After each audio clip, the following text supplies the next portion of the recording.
Listo. Estamos en más una sesión sobre Apache Spark para terminar de abordar el tema de preprocesamiento e ingeniería de características con Spark Machine Learning. Mi nombre es Calvin Lucas, soy un entusiasta de la inteligencia artificial. Para lo que nos ve desde YouTube, nos pueden encontrar mediante el enlace a mi perfil de LinkedIn, que se encuentra en el comentario, si desean conocerme un poco más, ¿no? Esta sesión es una iniciativa de la mayor comunidad de Data Engineering en Latinoamérica. Esto es un espacio de aprendizaje en la que nosotros compartimos conocimientos, experiencias sobre esta herramienta que es muy utilizada en el mundo de la Big Data. Nuestras redes sociales se encuentran en xp.bio/Data Engineering Latam. Bien, nosotros estamos llevando a cabo esas sesiones basadas en un libro denominado Spark Development Guide, que es escrito por el creador de Apache Spark, el señor Mate Saharia, y coescrito por el Product Manager de Databricks. Bueno, esta es la tercera sesión en la que nosotros estamos hablando sobre preprocesamiento de datos y Future Engineering, basándonos en el capítulo 26 de Spark Development Guide. El tema central de esa sesión es cómo yo selecciono mis variables de entrada utilizando los módulos de las librerías de Apache Spark. Esta es una etapa no menos importante, aún teniendo en cuenta que trabajamos con Spark generalmente en entornos de Big Data, ¿no? Con grandes volúmenes de datos. Bueno, revisando un poco el tema de procesamiento de datos, ¿no? Para los que no tuvieron la oportunidad de estar en las pasadas sesiones, en las que igual tratamos sobre preprocesamiento de datos. Es un proceso de preparar los datos crudos y limpios para un modelo de Machine Learning. Se trata de la primera etapa en una pipeline de Machine Learning y también es la más importante. Bueno, la Feature Engineering se encuentra dentro de la etapa de preprocesamiento de datos. Bueno, el procesamiento de Feature Engineering, mis variables deben estar con la estructura que mis datos de Machine Learning que requieren, ¿no? Y por esa razón es que yo debo hacer la transformación de tal manera que yo combine tanto las herramientas de transformación cuanto los conocimientos que yo tenga sobre el problema para hacer la extracción, selección y transformación de los datos. Hemos visto que quizás podemos clasificar entre tres las herramientas de ingeniería de características o Feature Engineering: Feature Structure, Feature Transformation y Feature Selection. Hoy en esta sesión vamos a enfocarnos en la Feature Selection para seleccionar las variables relevantes para nuestros propósitos de análisis. Y bueno, el tema de hoy es básicamente cómo nosotros hacemos para seleccionar las características o variables. Vamos a tratar de comprender los desafíos de trabajar con los datos que tienen muchas dimensiones. Vamos a aplicar algunas técnicas de filtro, sobre todo, y aplicar también técnicas de reducción de la dimensionalidad. Bien, vámonos directo a Notebook. Voy a tratar de poner el zoom para que lo vean mejor.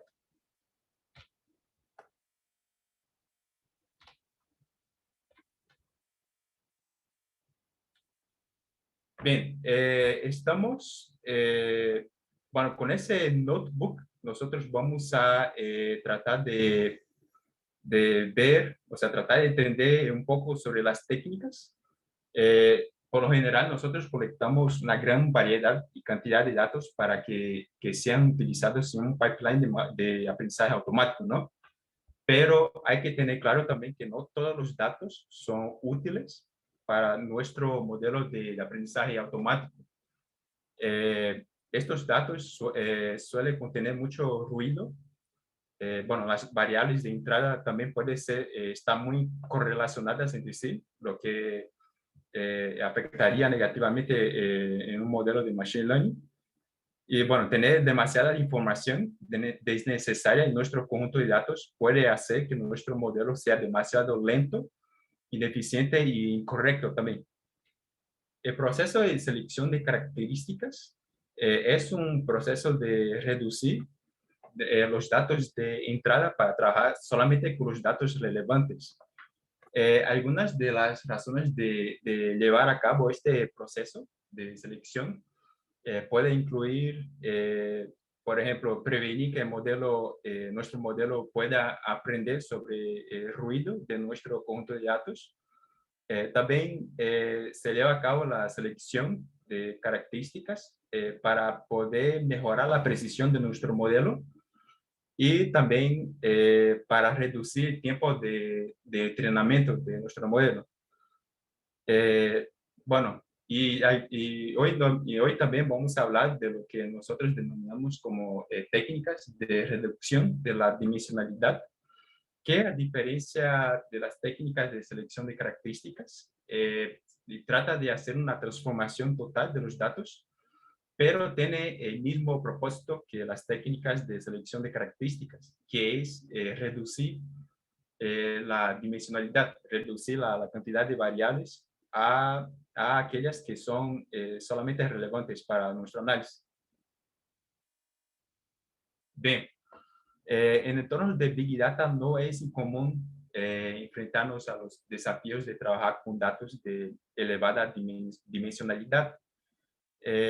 Bueno, es por esa razón que debemos siempre tratar de reducir el tamaño de nuestro conjunto de datos para no tener que incurrir en lo que se denomina como la maldición de la dimensionalidad. La maldición de la dimensionalidad es un fenómeno que ocurre cuando trabajamos con datos de muchas dimensiones. Cada vez que agregamos una dimensión a nuestro modelo de entrada, se incrementa la distancia promedio de los puntos de datos dentro del espacio vectorial. Esto provoca que la variancia sea mayor y que sea cada vez más difícil para nuestro modelo de Machine Learning inferir alguna relación entre los datos de entrada y los datos de salida. Es por esa razón que un practicante de aprendizaje automático debería ser capaz de seleccionar de manera más adecuada las dimensiones sin que esto represente una pérdida significativa de la información o degradación negativa de rendimiento. Eso, por supuesto, implica aplicar una estrategia que sea efectiva, ¿no? Bien, hablando de estrategias, hay varias estrategias. Esas estrategias de selección de características que nosotros vamos a ver en esa parte pueden ser separadas entre técnicas supervisadas y no supervisadas. Las técnicas supervisadas necesitan de la variable de salida para poder seleccionar las variables más relevantes, mientras que los métodos no supervisados pueden ser utilizados solamente en las variables de entrada. Acá nosotros vamos a enfocarnos en las técnicas que se aplican para los problemas supervisados. Porque casi no hay técnicas que se aplican a los modelos no supervisados y aparte de que es más complicado evaluar la efectividad de la selección si utilizamos una técnica no supervisada de selección de características. Bueno, tenemos básicamente tres métodos de selección de características.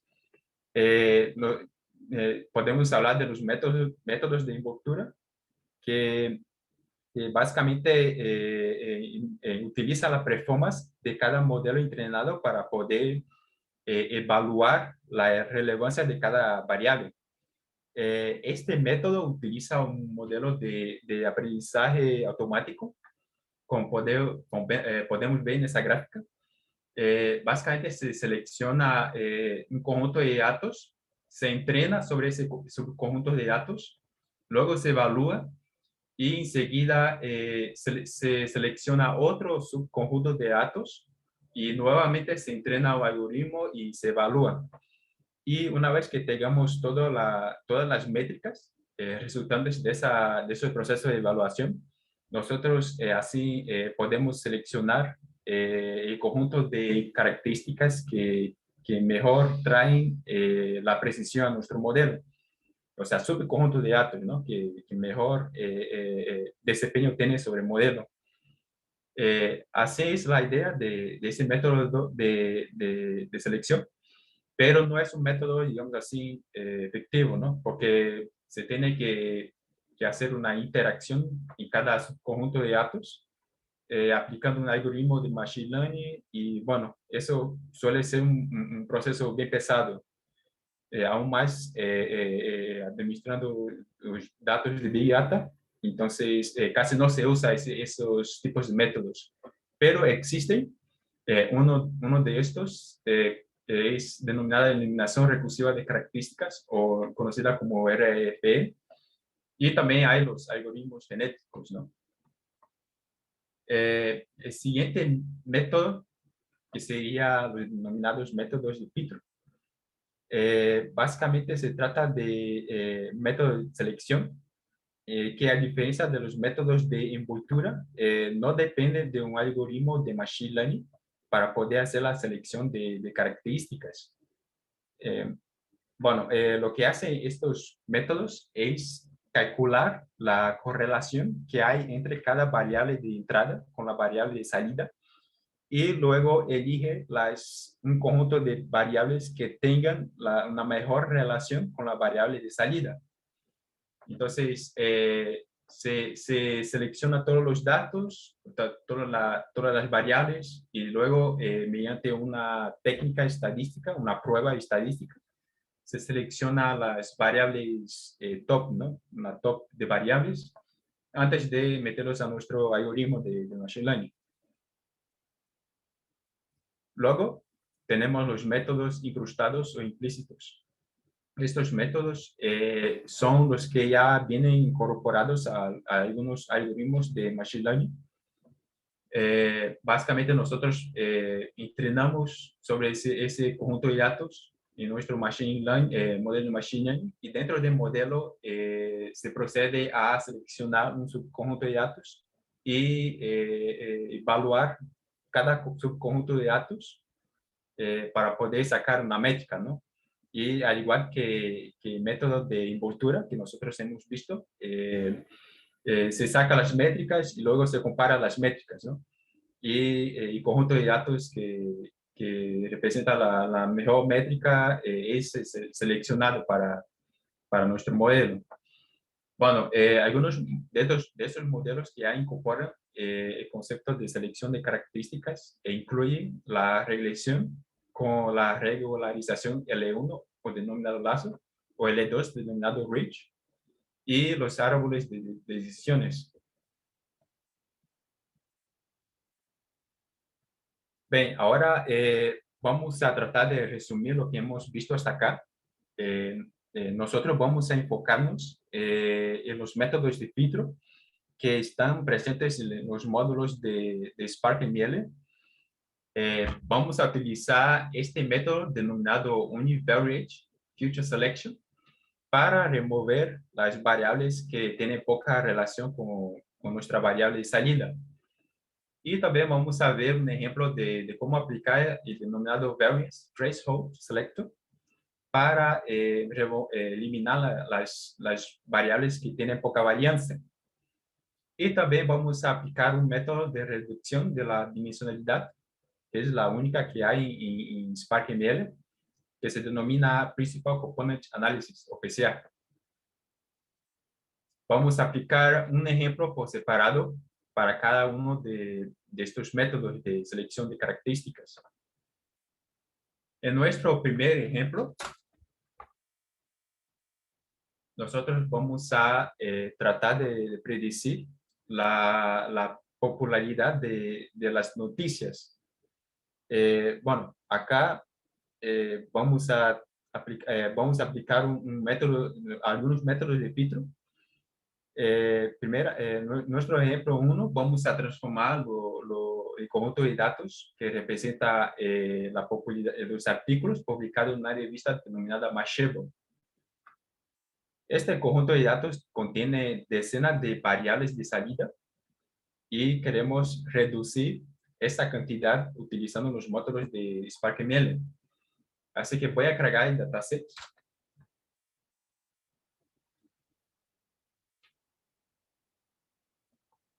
Enseguida vamos a proceder con la exploración de los datos, que están más o menos limpios.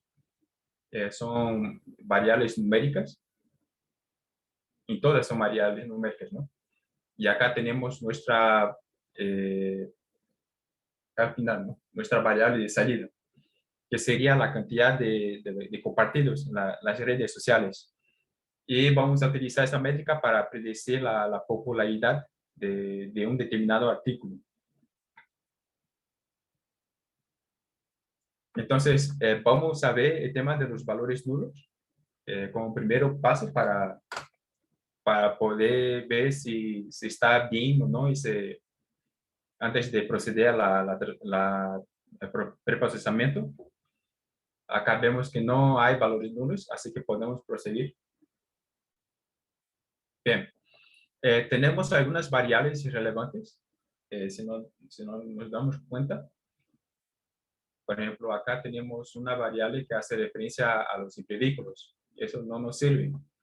Igual tenemos esa variable time delta, que igual no nos sirve. Ese time delta representa la diferencia de fechas entre la publicación y la generación de conjunto de datos. Esta variable tiene poco que ver con la variable de salida, así que vamos a eliminarlos.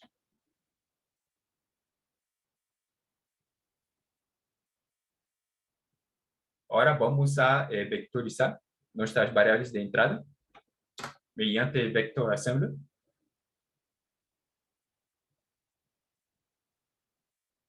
Ya tenemos nuestra variable de salida, nuestra variable de entrada con sus dimensiones. Ahora vamos a aplicar primeramente Univariate Future Selector. ¿De qué se trata ese Variate Future Selector? Bueno, primeramente vamos a, hay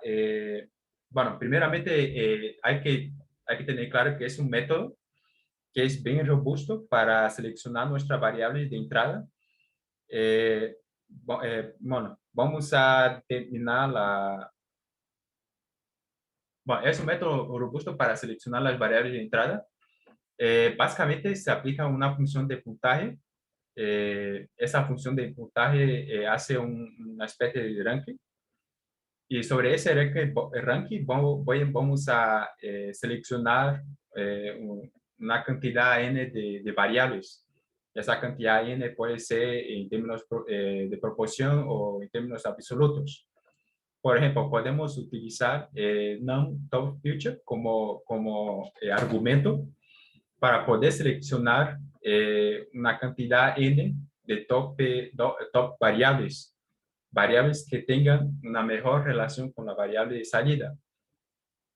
Igual podemos seleccionar una proporción. Quiero solamente un tanto porcentaje de variables que tengan la mejor relación con la variable de salida. Y entre otros métodos, ¿no? Podemos elegir las variables que están por debajo de un valor P, o utilizando el procedimiento Benjamin-Hochberg para calcular la tasa de fácil descubrimiento y eliminar las variables que están por encima de esa tasa. Bueno, hemos hablado de la función de puntaje. Es una técnica de prueba estadística. Esa técnica puede ser chi cuadrado, prueba de ANOVA, análisis de varianza, y la prueba de regresión, o sea, regresión para calcular el estadístico F. la elección de la función de puntaje va a depender de tipo que se encuentran nuestras variables, ya sea de entrada o de salida. Por ejemplo, si nuestra variable de entrada son categórica y nuestra variable de salida es categórica, entonces se utiliza el chi cuadrado. Antes, en las versiones anteriores de Apache Spark, había ese módulo denominado chi SQ Selector, que básicamente perdón, ahora sí. Básicamente seleccionaba las top n variables. Básicamente tenía la misma funcionalidad de Univariate Feature Selector, ¿no? Apenas que Spark desde entonces ha evolucionado, ha incorporado ese nuevo módulo en la que nosotros podemos, además de aplicar métodos de chi cuadrado para hacer la selección, sino también aplicar las otras pruebas.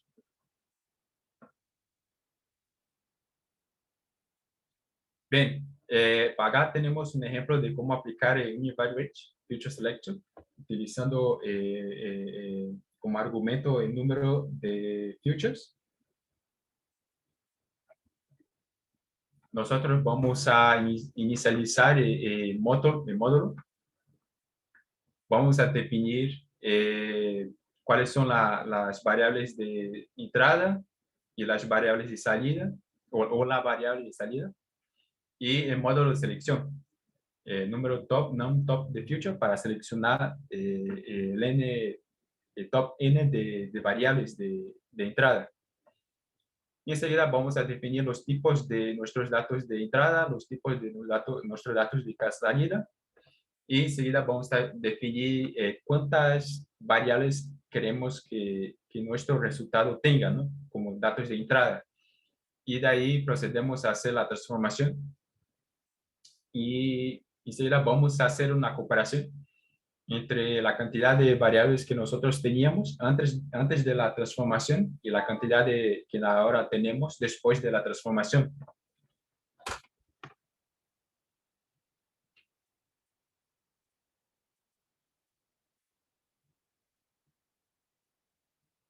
Entonces, el resultado final, naturalmente, como nosotros hemos definido 30 el número de variables, entonces hemos logrado que el número total de variables de entrada pase a ser desde 59 hasta 30, ¿no? Bien, tenemos otro ejemplo, pero esa vez aplicando un valor de P para seleccionar las variables top. Cualquier variable que tenga un valor, bueno, que esté relacionado con la variable de salida, pero que no sea significativo mediante ese valor de P, o sea, que tenga un valor de P mayor a ese valor, entonces son eliminados del conjunto de datos.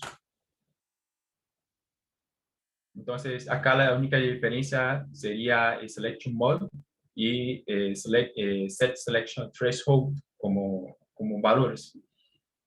Entonces, acá podemos ver que nuestro número total de variables pasó de 59 a 34. Y, por supuesto, hay otros métodos para sacar determinado número de variables. Pero ahora vamos a proceder con la selección de características mediante el Variance Threshold Selector. El Variance Threshold Selector nos permite seleccionar las variables que presentan poca varianza. Es un método de filtro relativamente simple. No requiere que nosotros tengamos una variable de salida y asume que las variables con un menor nivel de varianza explicarían mejor la variable de salida, aunque esto no toma en cuenta la relación o la correlación entre las variables.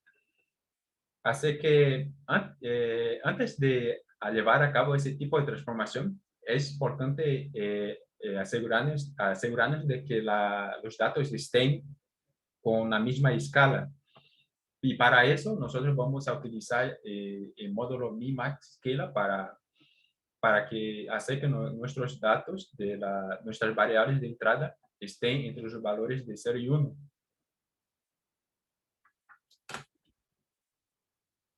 Y enseguida vamos a aplicar nuestro variance threshold selector.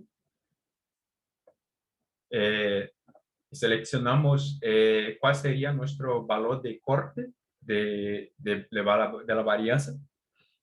Y bueno, y luego validaremos la transformación, ¿no? Compararemos la transformación del anterior conjunto de datos con el actual conjunto de datos transformado, ¿no?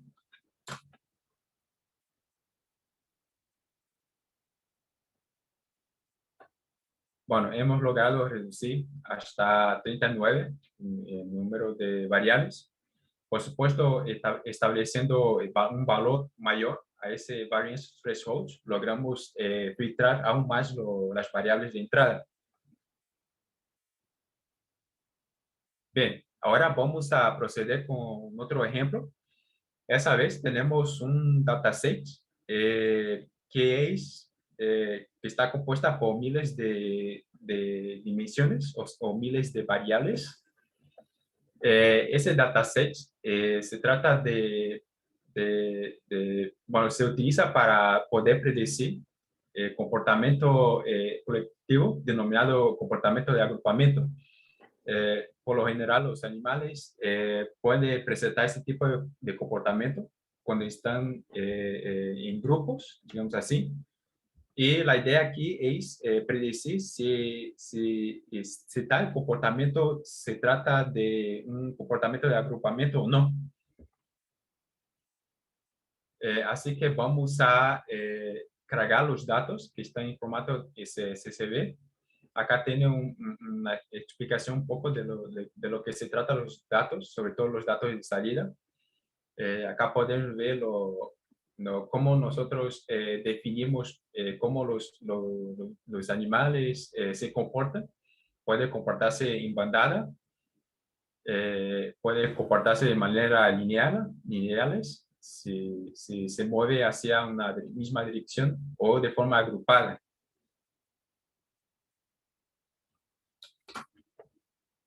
Así que ese dataset está compuesto por miles de atributos. Estos miles de atributos están relacionados con las posiciones de cada volt. Cada volt se refiere a un elemento de ese grupo. Es un nombre que le han dado a cada elemento de un grupo que se comporta como si fuera una misma especie, que se presenta un mismo comportamiento de agrupamiento. Como pueden ver acá, tenemos aproximadamente 2.400 columnas, que bueno, es una cantidad muy significativa de columnas. Y bueno, los algoritmos de Spark ML van a necesariamente tener problemas al momento de procesar esos datos con tantas dimensiones. Y podemos ver también que estas dimensiones están más o menos homogéneas, digamos así. Podemos ver que básicamente son variables numéricas que definen determinado atributo, pero que no, digamos así, no diferencian en cuanto al tipo, ¿no? Y podemos ver también que estas variables están un poco dispersas. Podemos ver que algunas variables contienen muchos ceros y eso está relacionado con el concepto que les he comentado hace minutos, del concepto de la maldición de la dimensionalidad. Cuando nosotros representamos los datos con cada vez más dimensiones, es natural que los datos aparezcan, digamos así, como valores dispersos. Y eso, por supuesto, es un problema a la hora de evaluar la relación de cada una de las variables con nuestra variable de salida. Así que vamos a tratar de reducir estas 2.400 variables a un número bien razonable. Y para eso vamos a aplicar una técnica denominada PCA, pero antes de eso vamos a ver si hay valores nulos o no en nuestro conjunto de datos.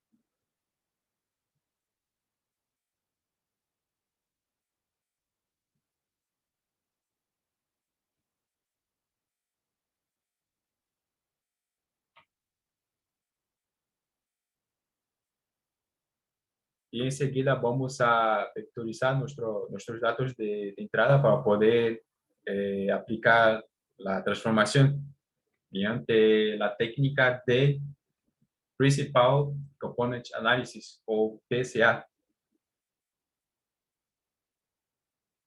Bien, se va a tardar un poco en identificar los valores porque los valores nulos porque como ya hemos visto son demasiadas dimensiones, demasiadas columnas. A pesar de que solamente tiene casi, bueno, 23.000 aproximadamente de observaciones, pero por tener demasiadas columnas, entonces se va a tardar un poco cada job. Y una vez que hagamos la transformación a las variables de entrada, o sea, expresándolos mediante vectores, es que nosotros vamos a enfocarnos ahora en la aplicación de la técnica denominada PCA o Principal Component Analysis. Es una técnica de la estadística multivariante. Se trata de un procedimiento estadístico que nos permite representar la información como índices o componentes principales. Bien, como estábamos hablando, estábamos en ese tema de PCA, que es una técnica de estadística en la que el único propósito principal de esa técnica, más allá que sea un poco complicada de comprenderlo, es básicamente transformar completamente los datos, hacer una reducción de las variables con el objetivo de reducir la cantidad de variables mientras que se conserva la mayor cantidad de información posible. Eso sería básicamente el propósito principal de esa técnica. Bueno, la idea acá, de manera abstracta sería representar ese conjunto de datos en un espacio de K dimensiones. Entonces, nosotros deberíamos especificar K al momento de utilizar esa técnica de PCA. Entonces, acá tenemos, bueno, primero es necesario que los datos estén en una misma escala. Así que nosotros vamos a aplicar min, max y scala para transformar nuestros datos y así proceder con la aplicación de la técnica. La aplicación es relativamente sencilla, apenas que habría que definir un valor de K, un valor que sea por lo menos un valor óptimo. Bueno, no voy a entrar en detalles de cómo, de qué representa ese K, etcétera, pero sí les voy a dar una idea de cómo llegar a un valor que sea por lo menos óptimo, aunque esa manera no sería, digamos así, la más adecuada. Bueno, como nosotros necesitamos de un valor de K, y ese K representa la cantidad de variables resultantes de esa transformación, se puede, digamos así, analizar y comparar las varianzas explicadas de cada componente principal, haciendo una sumatoria de las varianzas y luego haciendo la comparación por cada nivel de K. Nosotros podemos, digamos así, graficar total de varianza explicada. La idea aquí es que mientras mayor sea la varianza explicada, mejor sería el modelo. Pero naturalmente la varianza explicada será mayor a medida que yo vaya aumentando el valor de K. Así que practicante de Machine Learning debe buscar un balance entre el valor de K, que sea menor valor posible, versus el valor de la varianza, que debe ser, además de aceptable, debe ser igual el mayor valor posible, ¿no? Valor de la varianza. Porque esa varianza es lo que explica las variaciones, por eso se denomina como explain variance. Las varianzas de cada age vector, que representa un componente principal, se explican, se explican, o sea, se relaciona con las varianzas de los datos originales. Hace que hay una manera de sacar esa varianza explicada, digamos así, mediante Model Explain Variance. Pero primeramente nosotros tenemos que ejecutar el transformador. Puede tardarse varios minutos. ¿Qué pasó?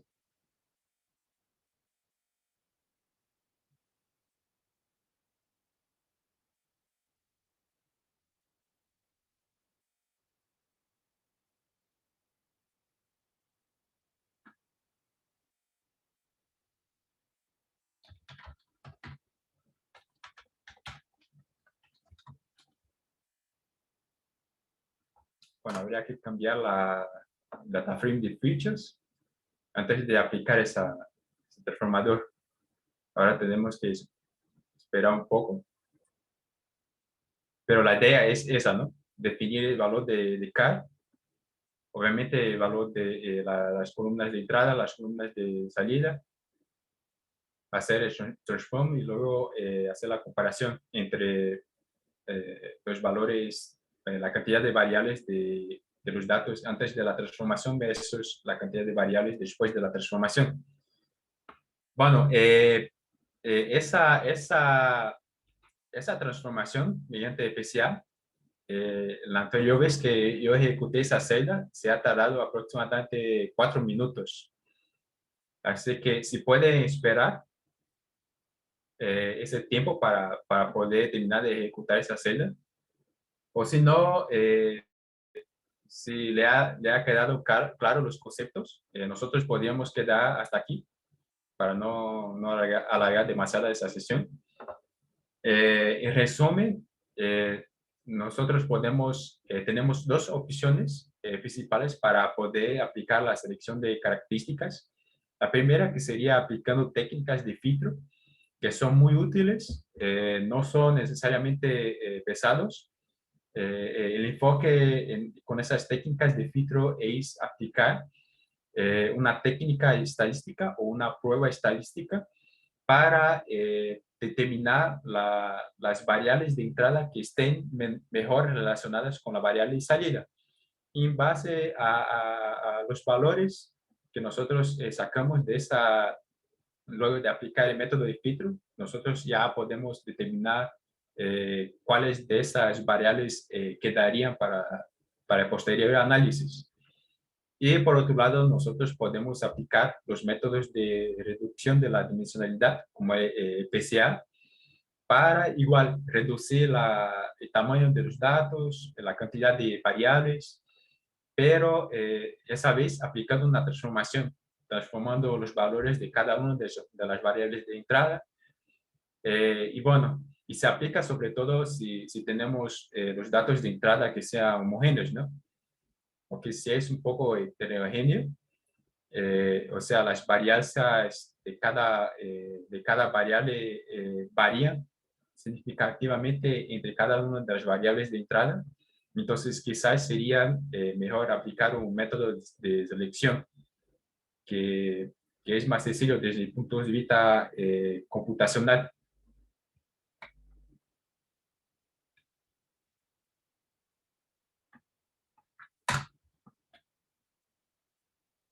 Bueno, si tienen preguntas hasta acá, pueden preguntar, o si no sé, tiene alguna duda, bueno, no he llegado a tanto a detalles de cada técnica, porque es necesario tener conocimiento de estadística, de álgebra lineal, de cálculo también, para poder comprender cada concepto por detrás de cada técnica. Pero la idea es esa, ¿no? La idea de PCA es reducir a un determinado tamaño de variables sin que esto representa una pérdida significativa de la información. Bien.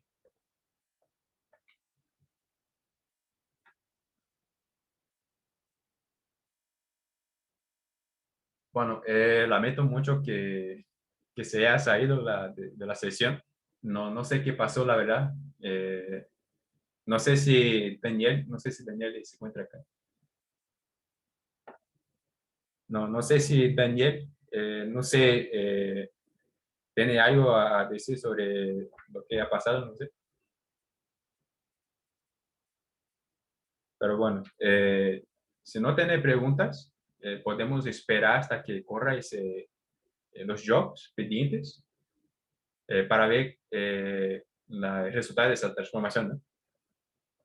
Si no, demos por cerrada esa sesión. Bueno, en la próxima semana, como tenemos feriado de Semana Santa, no tendremos la sesión de Spark.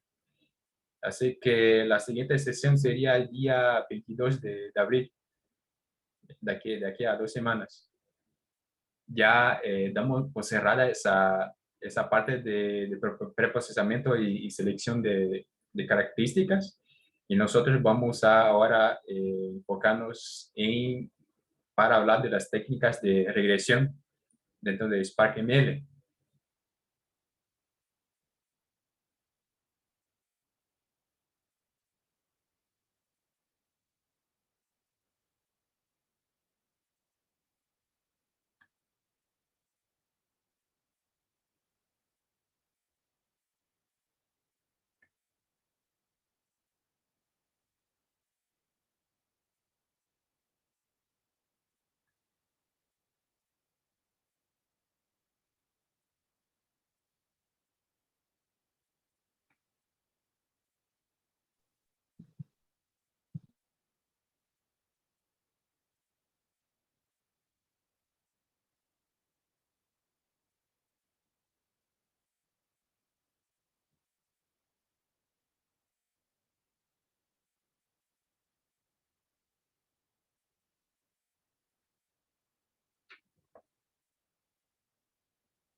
Javi, ¿me escuchas? ¿Sí? Escucho. Es que estoy viendo algunas preguntas en el chat, no sé si quieres ¿Hay echarle un preguntas? vistazo. Sí, A ver.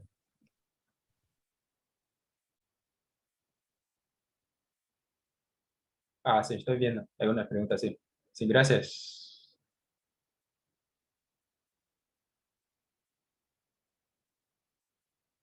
Acá tenemos, ¿no? La respuesta para una de las preguntas del chat. Nosotros teníamos 2.400 variables, nosotros hemos logrado reducirlo a 400. Ahora, ¿por qué 400? Bueno, como ya les comenté, eh, la idea que tuve para sacar ese número, si bien no lo hice acá porque hasta el momento no he podido ver la manera de sacar la sumatoria de ese vector denso.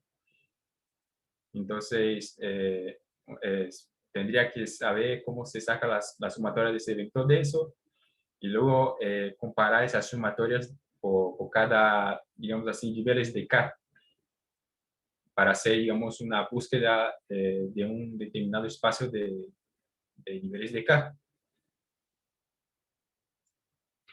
Así que tenemos 400 variables. Puede ser menor, puede ser mayor, dependiendo de cuántas variables pueden o que sean capaces de manejar.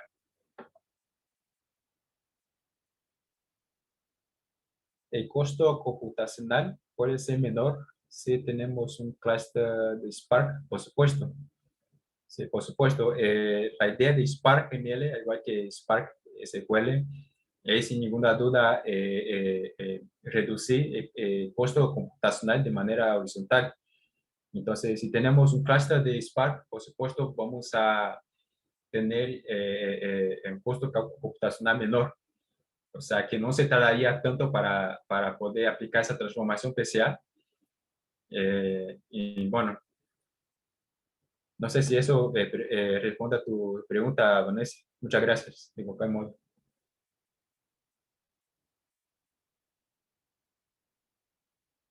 Podríamos utilizar el Project Power Score. Cristóbal, muchas gracias por tu pregunta. ¿A qué te refieres por Projected Power Score? Sí, vale, es una técnica para ver el peso de las variables y también que te dice cuáles tienen mayor influencia según su peso.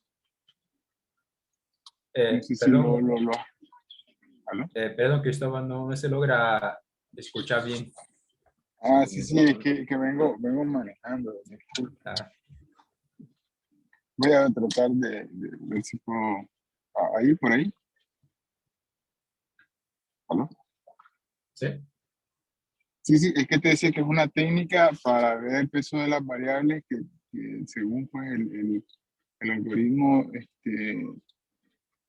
hace un análisis de ver cuáles son las que tienen mayor influencia y lo que se va a saber, eso normalmente se utiliza igual como la correlación, ¿no? Sí. ¿Te refieres como importancia de características, la future importance, ¿no? Ajá, correcto. Sí, bueno, acá cuando hablamos de las técnicas de filtro, básicamente hablamos de eso, ¿no?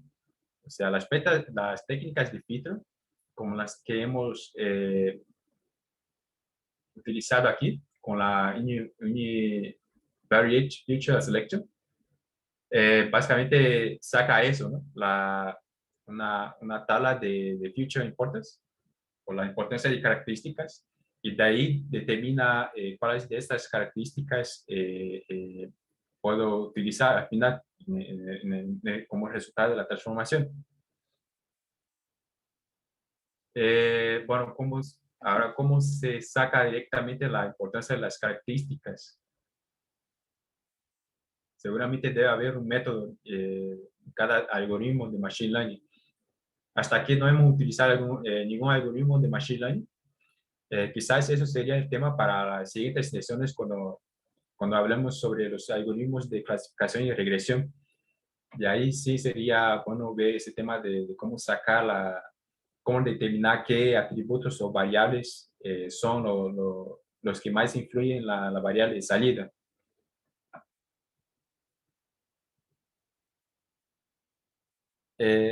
Bueno, es posible que compartas algunas referencias para profundizar en las técnicas. He utilizado varias referencias que ahorita no me acuerdo, no me voy a acordar cuáles son. Incluye también algunos artículos que hablan sobre todo de la técnica de los filtros en ambientes de Big Data. Quizás eso yo puedo compartirles. Bueno, ahorita no tengo el enlace, ¿no? Pero puedo compartirles en el chat de Telegram, si quieren. Ese notebook igual se lo voy a compartir en el mismo repositorio de la comunidad. En el Telegram, entre los mensajes fijados, hay el enlace para ese repositorio. Ese repositorio es donde estoy centralizando todos los materiales que estamos viendo durante estas sesiones, ¿no? Así que en ese fin de semana me dedicaré a hacer la actualización y seguramente ustedes verán ese notebook.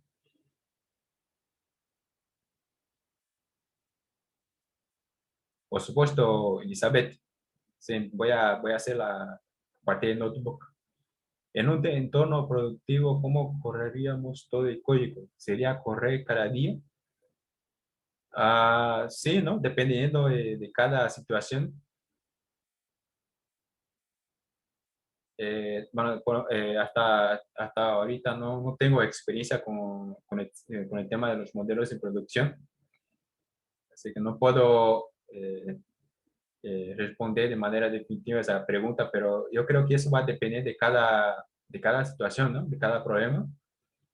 Y si es procesamiento en batch y stream, Spark ML igual se puede hacer procesamiento en stream de la misma manera que uno lo haría en batch.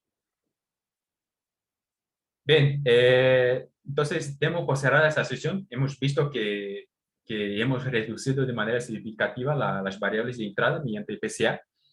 Así que quedamos hasta acá. Nos vemos el día 22 de abril.